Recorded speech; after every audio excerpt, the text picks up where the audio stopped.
Hello दोस्तों, मेरे channel में आपका स्वागत है। आज की कहानी है आंखें भी बोलती हैं। रूबी बर्तन ऐसे मांज रही थी जैसे कुछ खुन्नस निकाल रही हो। जोर जोर से बर्तन पटकने की आवाज़ें, एक आध हाथ से छूटकर गिर जाने की टनटनाहट, धीमी धीमी बड़बड़ाहट की गुनगुन, जल्लाए तेवर और तेजी से चलते हाथ। रूबी का हाल वही था जो अक्सर काम वाले भाइयों के अचानक से नए आने की खबर सुन किसी भी गृहस्थन का हो जाता है। और सोने पर सुहागा तब होता है जब घर में मेहमान भी आए हुए हों। कितना भी पहले बोल कर रखो इन लोगों को, मगर ठीक एंड टाइम पर छुट्टी मारती हैं। 2 महीने से बोल रखा था चंदा को, मई के पहले 2 हफ्ते में कोई छुट्टी मत लेना, माँ आ रही है। वैसे भी माँ मेरे पास नहीं आती। बड़ी मुश्किलों से राजी किया था कि कभी तो बेटे के पास भी रह जाया करो। बच्चे भी बोलते हैं सबकी नानी आती हैं, एक हमारी ही नहीं आती। तब जाकर पूरे 5 साल बाद आई है। सोचा था उनके आने पर चंदा से कुछ एक्स्ट्रा काम करा लिया करूँगी ताकि उन्हें ज़्यादा समय दे सकूँ, कुछ घुमा फिरा सकूँगी। मगर ये महारानी जी तो अपना काम करने से भी रही। घर कितना गंदा पड़ा है, बर्तन भी मुझे ही मांजने पड़ रहे हैं। बड़बड़ाते हुए रूबी की नज़र बार बार घड़ी की ओर जा रही थी। घड़ी की सुइयों के साथ उसके हाथों की गति भी बढ़ रही थी। ओह, कितना लेट हो गया है। लगता है आरती तक ये पहुंच पाएंगे। रूबी की मम्मी निर्मला जी गृहनगर बरेली से बाहर कम ही आती जाती थी।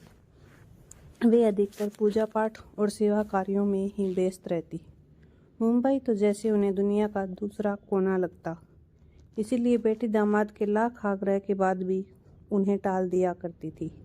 वैसे भी मुंबई की भागती दौड़ती जिंदगी और हुमस उन्हें बिल्कुल पसंद नहीं थी। फिर भी इस बार आ गई थी। रूबी बहुत कोशिश करती कि उन्हें कहीं घुमा लाए, मगर भीड़ से उनका जी घबराता था। आज पास की ही सोसाइटी में रूबी की एक पुरानी परिचिता स्मिता के यहाँ गृह प्रवेश की पूजा चल रही थी। निर्मला जी वहां जाने के लिए तैयार हो गई। रूबी ने वहां समय से पहुंचना तय किया था, मगर सुबह उसकी भाई चंदा का फोन आ गया कि उसे बहुत जरूरी काम से गांव जाना पड़ रहा है। अंत वह 2 दिन काम पर नहीं आ पाएगी।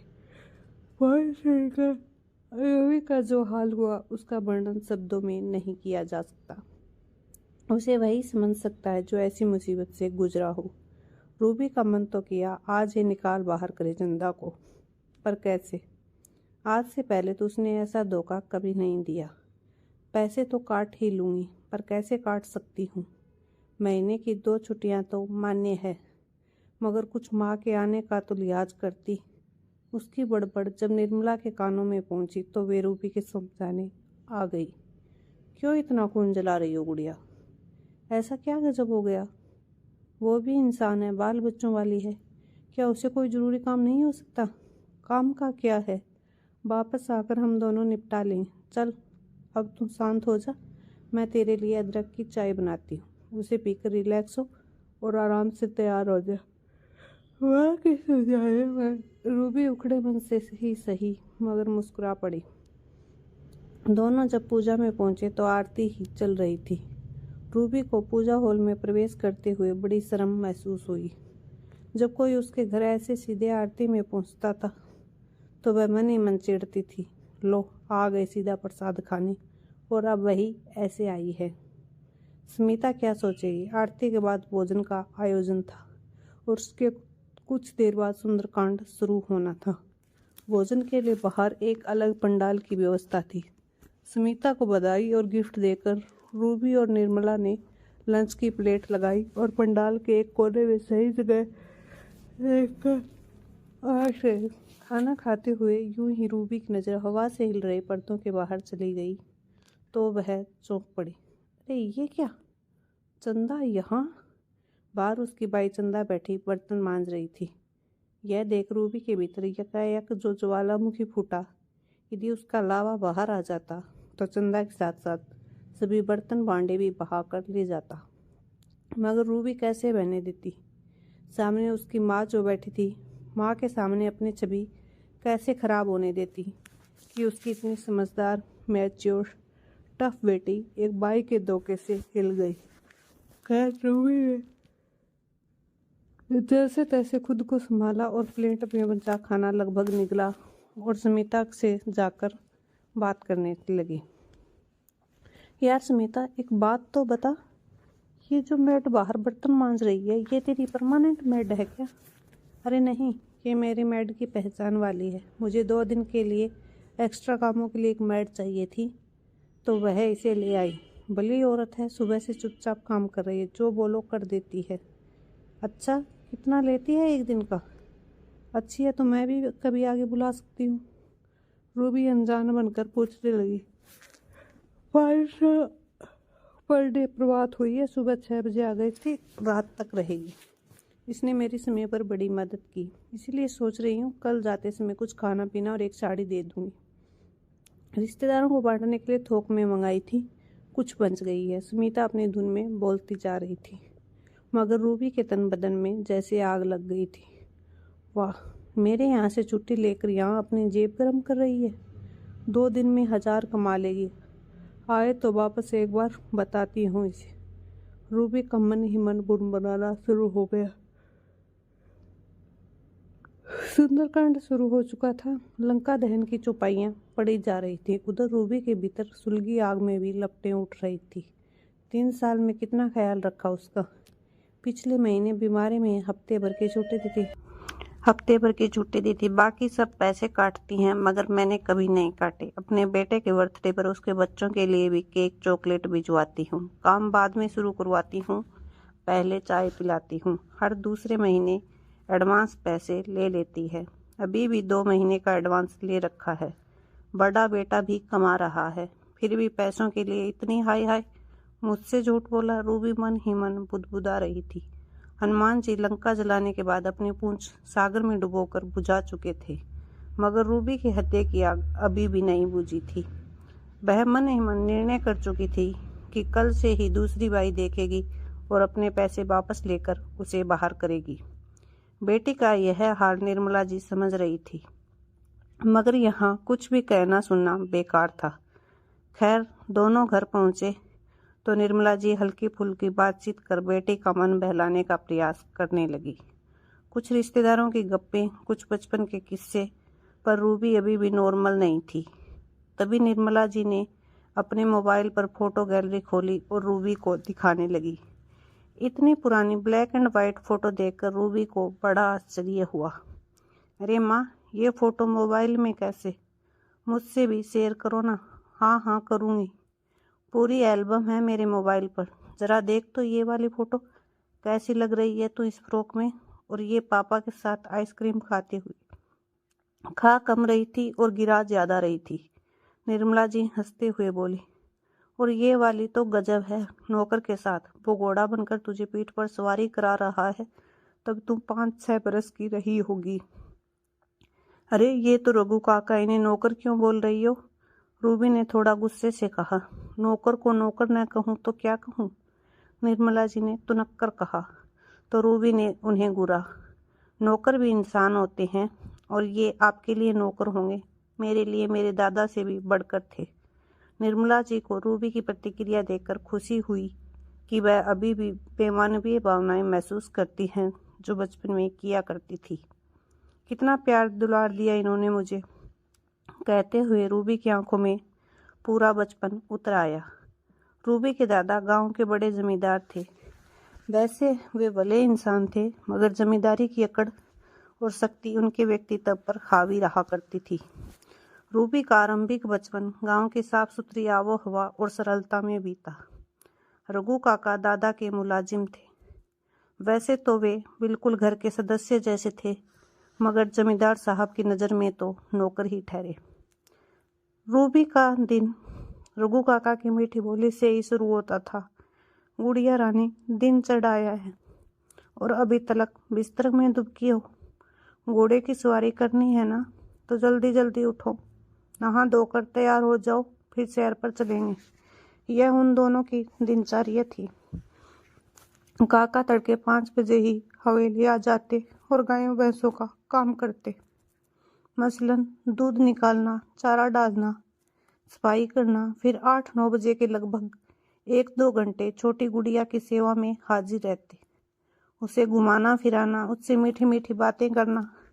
रूबी को बचपन में खोया देख निर्मला जी ने उसे झिंझोड़ा। अरे कहाँ खो गई, सीधे गाँव पहुँच गई लगता है।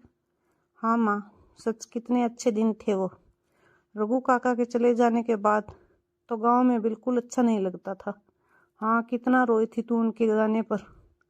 रघु काका को याद कर रूबी अभी भी रुआसी हो चली थी। अच्छा, तुझे वो किस्सा याद है जब एक दिन रघु काका बड़े उदास आए थे, बेमन से काम कर रहे थे, किसी ने इस बात पर ध्यान नहीं दिया, मगर तो इतनी छोटी होते हुए भी उनकी उदासी को भांप गई थी। कैसे बार बार उनका मुंह ऊपर कर आंखों में झांकती हुई पूछ रही थी, क्या हुआ काका, इतने उदास क्यों हो। वो कह रहे थे कि कहाँ उदास हूँ, ये देखो मैं तो हंस रहा हूँ, और फिर जोर जोर से हंसने की एक्टिंग करने लगे थे। हाँ माँ, याद है। काका की वो झूठी खोखली हंसी, उदास पनीली आंखें, कितना दर्द छिपा था उनमें। रूबी उदास हो चली। उसकी आंखों के सामने वह दृश्य जीवंत हो उठा जब वह काका की चिंता में दादाजी के पास भागी भागी गई थी। दादाजी, देखो मेरे रघु काका को क्या हुआ है, आज अच्छे से बात भी नहीं कर रहे हैं। जरूर उनकी तबीयत खराब है, उन्हें डॉक्टर को दिखाओ। पीछे पड़ गई थी उनके। मजबूरन दादाजी को सब काम छोड़कर पहले रघु काका से बात करनी पड़ी, उनका हाल जानना पड़ा। तब पता चला कि उनका बेटा बहुत बीमार था, इलाज के लिए पैसों की सख्त ज़रूरत थी, मगर उनका स्वाभिमान किसी के आगे हाथ फैलाने में कतरा रहा था। तब दादाजी ने उन्हें पैसे देकर मेरी ओर देखा था और बोले थे, अब खुश, अब तो मेरा पीछा छोड़ मेरी माँ। हाँ गुड़िया, पर मुझे एक बात आज तक समझ नहीं आई कि बिन बताए उनकी परेशानी तुम कैसे समझ गई थी। कितनी छोटी थी तुम, समझने वाली क्या बात थी माँ। इंसान की आंखें सब बोलती है, बस पढ़ने वाला चाहिए। हाँ, यही कारण होगा बड़े लोग अपने जीवन की आपाधापी में इतने व्यस्त हो जाते हैं कि किसी की आंखों की तो क्या, मुंह से कही बात भी पकड़ नहीं पाते। अच्छा एक बात बता, तुझे आज चंदा की आंखों में कुछ नजर नहीं आया? वो कितनी थकी हुई खोई खोई सी काम कर रही थी, जैसे कोई जिंदा लाश हो। तभी उसकी नज़र हम पर नहीं पड़ी। रूबी को सुनकर थोड़ा धक्का लगा। नहीं माँ, मुझे तो उसे वहाँ देखकर ऐसी आग लगी कि इसके बाद मुझे न कुछ दिखा न मैंने कुछ सुना। तुम्हें ऐसा क्या नज़र आया उसकी आंखों में? मैंने उसकी आंखों में और चेहरे पर वही रघु काका वाली उदासी देखी थी गुड़िया। क्या कह रही हो माँ? हाँ बेटा, एक बात कहती हूँ, परसों जब वह आएगी तो पहले उससे बात करना, उसकी सुनना, फिर कोई निर्णय लेना। ठीक है माँ। अच्छा ये तो बताओ, आपके मोबाइल में ये फ़ोटो पहुँची कैसे? चंदा प्रकरण से असहज हो चली रूबी ने बातों का रुख बदला। इस बार तेरा भाई जब घर आया था तो सारी पुरानी एल्बम बैठकर स्कैन कर डाली और मोबाइल में डाल दी। कहने लगा, मम्मी एल्बम में रखे रखे इनमें दीमक लग जाएगी, इसीलिए इन्हें डिजिटल बना रहा हूँ, हमेशा साथ और पास रहेगी, जब मर्जी देख ले। माँ बेटी की ऐसी ही बातों में 2 दिन गुजर गए। रूबी का मन अब शांत था। सुबह चंदा अपने तय समय पर आ गई। रूबी ने बड़े सहज भाव से पूछा, अरे चंदा, तेरे गांव का काम खत्म हुआ कि नहीं? हाँ दीदी, हो गया। चंदा नीची नजरें किए थोड़ा हकलाते हुए बोले, अच्छा, मुझे नहीं पता था तेरा गांव सन सिटी सोसाइटी में ही है। रूबी ने मुस्कुराते हुए कहा। सुनकर चंदा के पैरों तले जमीन निकल गई। चेहरे पर ऐसी हवाइयाँ उड़ी जैसे किसी चोर की हालत रंगे हाथों पकड़े जाने पर होती है। वो भी बुरी तरह घबराकर बोली, दीदी वो मैं भी वहाँ गई थी, तुझे वहाँ काम करते देखा, इसीलिए पूछ रही थी। रूबी बिल्कुल सही थी। ऐसी क्या बात हो गई चंदा जो तुझे वहाँ काम करना पड़ा? पहले ही तेरे पास इतने काम हैं, ज़्यादा काम करेगी तो शरीर थकेगा।